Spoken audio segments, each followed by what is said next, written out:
you know guys, may sikat may na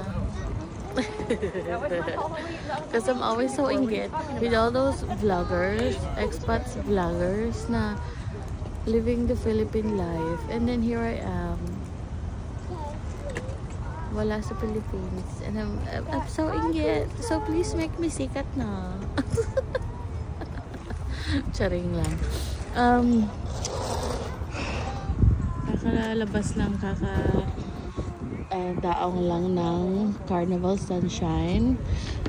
Nag-cruise kami doon for I think 9 days ata yun. So yeah, kakalapag lang namin. So ngayon nag-aantay kami ng aming Uber or yung Lyft namin. And then we're gonna papunta ng airport, tapos mag-drive kami papunta ng Baltimore para sumakay ulit ng next barko. Ayun. Happy day. Have a good day.